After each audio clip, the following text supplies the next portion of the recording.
Welcome back to Mass Appeal, everybody. Do you like my cummerbund? Do you like her?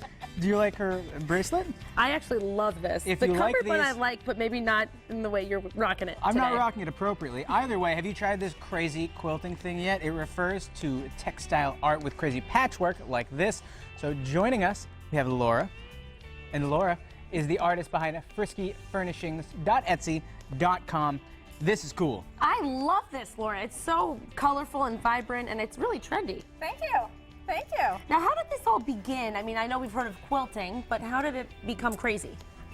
This started in the late 1880s and was very, very popular in the Victorian era between the 1880s and the 1920s.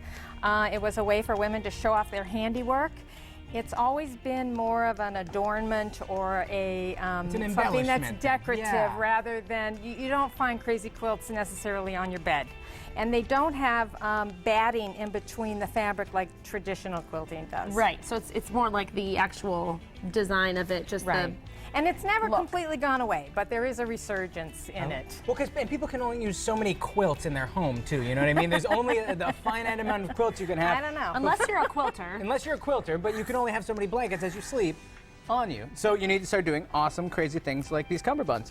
So how do we get started doing it? So this is how we get started. I start with one piece of fabric. Okay. That has a central piece laid down and stitched in on the machine. Now we should, use a sewing machine for most of this, is that right? I do use a sewing machine for most of this.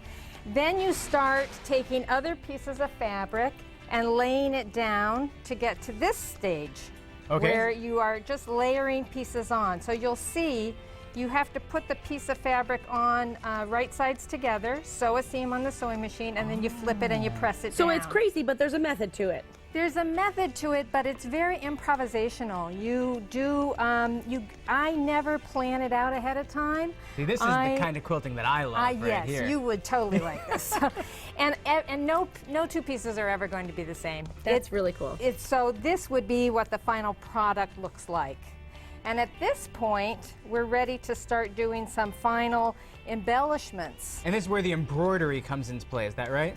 Well, first we want to maybe put some laces or trims on. This is totally my kind of quilting because I mean I can make mistakes and it's still cool. We're both a little bit crazy. Yeah, and I don't think there is any such thing as a mistake in a crazy quilt. That's exactly, which is great news to me. Maybe that's why it's so popular for all of us. You have a little bit of a seam that sticks out. You can embellish that with a beautiful embroidered flower, and none the wiser. So at this point, we're going to trim this with some trims and ribbons. And you sew all this with a sewing machine right on. Actually, these get hand sewn with a regular sewing machine, thread, and needle. So that gets hand sewn down. It's a very, very labor-intensive process, and you have to love it or you're not going to stick with it.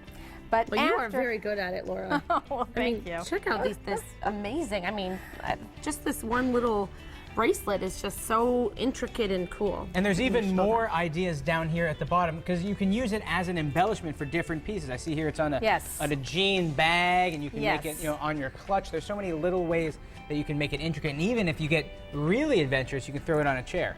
Yes. I actually have been the good fortune of being in an organization called the Artisans of Western Mass.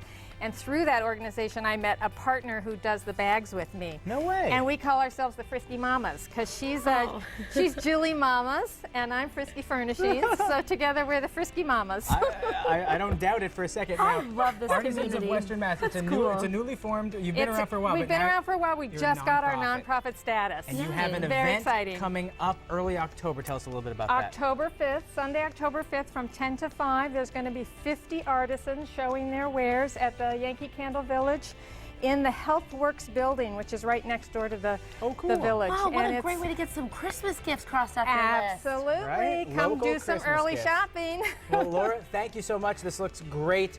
And I'm a crazy quilter now. Do we have time to do some embroidery? Well, we will say goodbye with some embroidery. We'll get us started if you don't mind. Okay, here you go. I definitely want to try doing it. I've got you all loaded up and ready to go. I'm going to try to take this off because, frankly, I've been holding my breath this whole time.